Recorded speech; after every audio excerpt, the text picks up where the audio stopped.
L'armée israélienne a confirmé avoir visé une ambulance à l'entrée du plus grand hôpital de Gazaville. La frappe a fait plusieurs morts.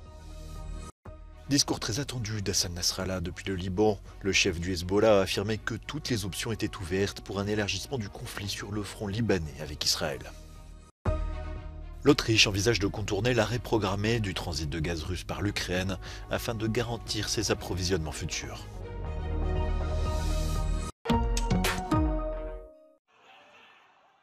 Ces images montrant des civils gazaouis morts ou blessés ont été largement diffusées et commentées sur les réseaux sociaux. L'armée israélienne a confirmé vendredi soir avoir visé une ambulance à l'entrée du plus grand hôpital de Gazaville, avançant qu'elle était utilisée par une cellule du Hamas.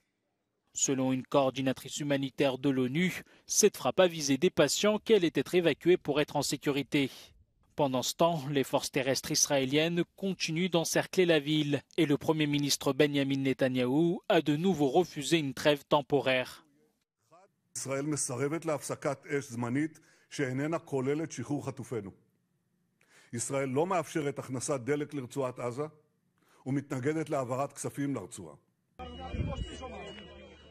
Malgré la violence de l'offensive israélienne, le Hamas parvient toujours à tirer des roquettes en direction du sud d'Israël. Lors d'une de ces attaques, des véhicules appartenant à des journalistes en visite dans la région ont été endommagés.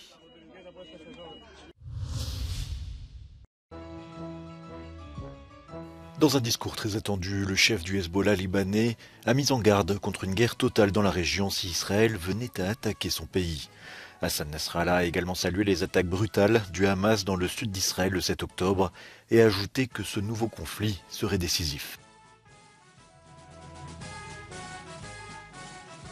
ليس حربا كبقية الحروب السابقة وليس حادثا كبقية الحوادث ليست معركة كبقية المعارك هي معركة فاصلة حاسمة تاريخية ما بعدها ليس كما قبلها على الإطلاق.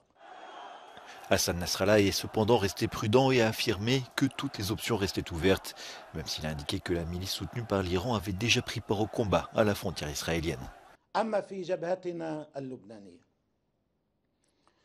نحن لأن البعض بيقول السيد بده يعلن عن دخول المعركة نحن دخلنا المعركة من 8 تشرين أول. Ces derniers jours, Israël a frappé des cibles du Hezbollah dans le sud du Liban, tuant des dizaines de combattants et de civils. Au moins 7 soldats israéliens et un habitant ont également été tués par des tirs de roquettes du mouvement chiite sur le nord d'Israël lors des derniers affrontements.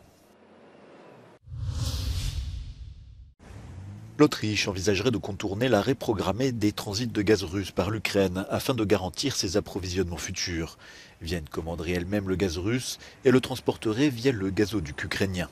Selon l'autorité autrichienne de régulation de l'énergie, cela se fera indépendamment de la fin du contrat d'approvisionnement avec la société ukrainienne Naftogaz.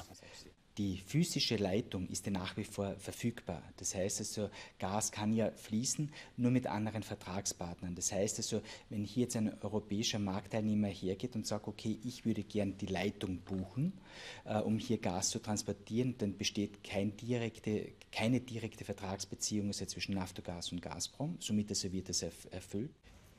Naftogaz a refusé d'être interviewé mais a déclaré à Euronews qu'il n'avait pas l'intention ou l'initiative de prolonger le contrat d'approvisionnement existant à partir de 2025.